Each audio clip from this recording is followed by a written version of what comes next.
The bones of a man aged about 40 were unearthed in the Shanidar Cave, Iraq, in 1957.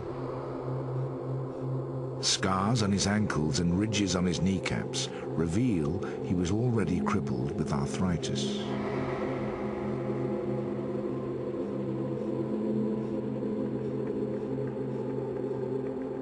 He had multiple fractures to his upper right arm. Paralyzed and misshapen, it had withered to a fraction of its normal size. Here it lies alongside a normal, healthy bone. The lower half of the arm is completely missing, severed above the elbow by some traumatic event in his life.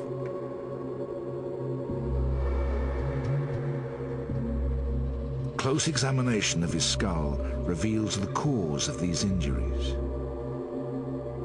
It's almost invisible to the naked eye, but the left side of his skull shows signs of a serious fracture. The subsequent brain damage would have paralyzed the right side of his body and may have blinded him in one eye.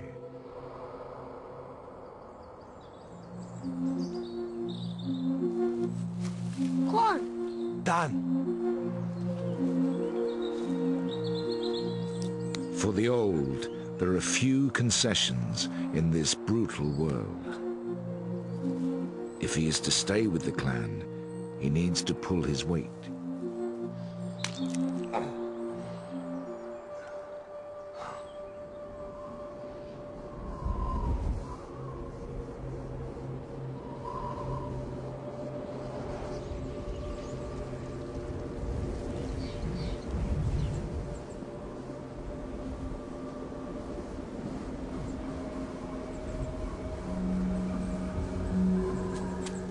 Neanderthals are a territorial species.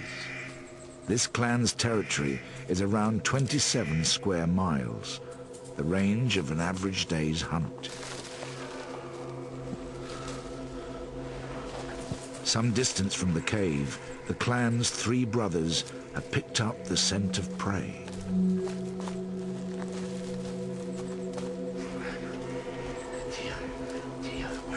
The oldest brother is the leader, the strongest and most experienced.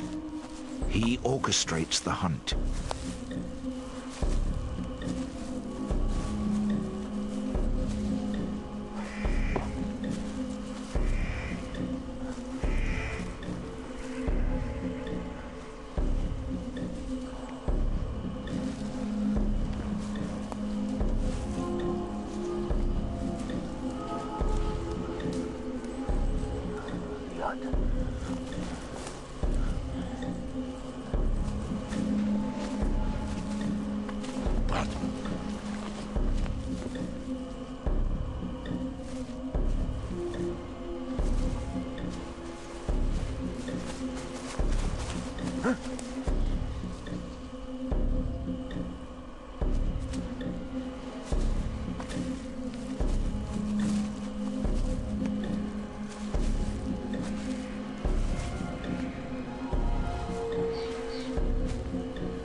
These deer are in their prime.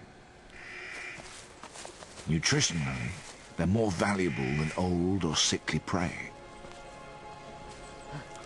but also much harder to catch.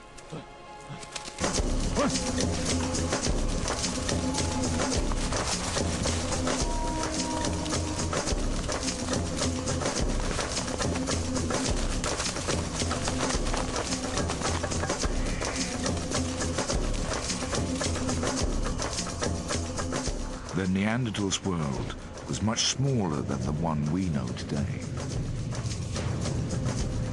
Arctic tundra in the north and vast stretches of desert and sea to the south restricted their range to Europe and Western Asia.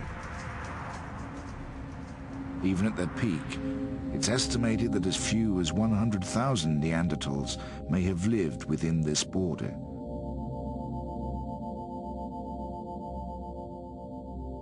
Bones and artifacts have been found as far south as Israel. in Uzbekistan and the Ukraine in the east, in Poland, Germany, and even Wales in the north, to Portugal in the far west. But southwest France was one of the most densely populated regions, home to as many as 3,000 Neanderthals.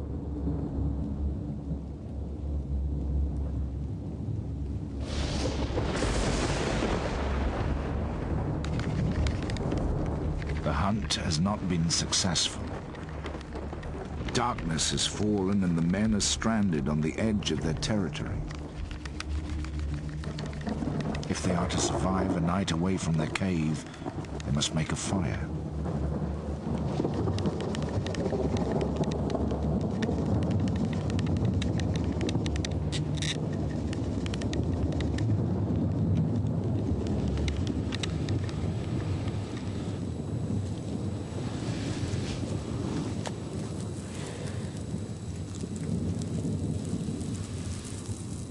Neanderthals were not the first to use fire. It had been known to humans for over 500,000 years. But their skill in harnessing it is key to their survival in this frozen continent. Fire provides warmth, of course. At night, temperatures can fall by 10 degrees. But in the open, fire is also their main means of protection.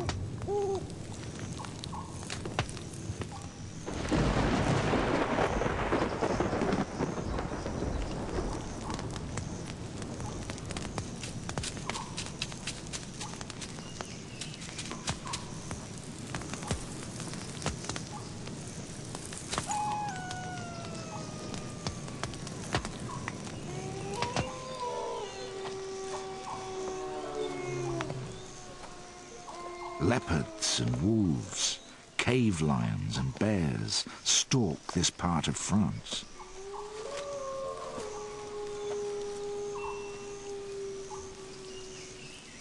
Neanderthals are not just the predators, they are also the prey.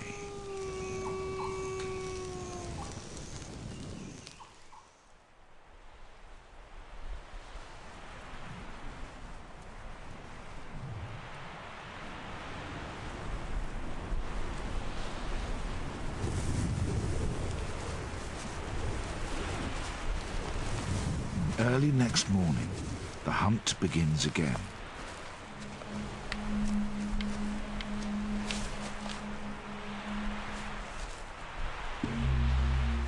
This time their target is neither deer nor bison.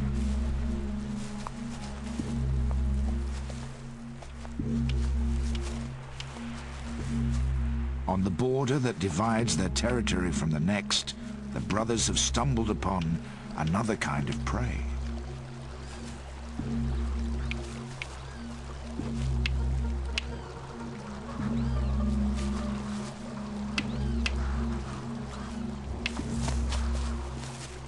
One more precious to the long-term survival of their clan.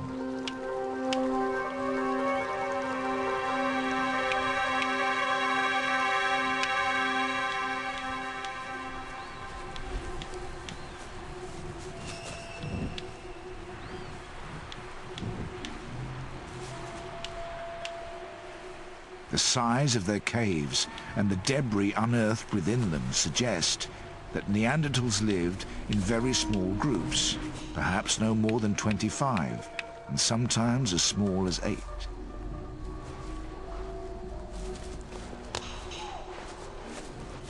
Small enough to avoid putting pressure on scarce resources, but too small to ensure the survival of the species without some interaction with other groups.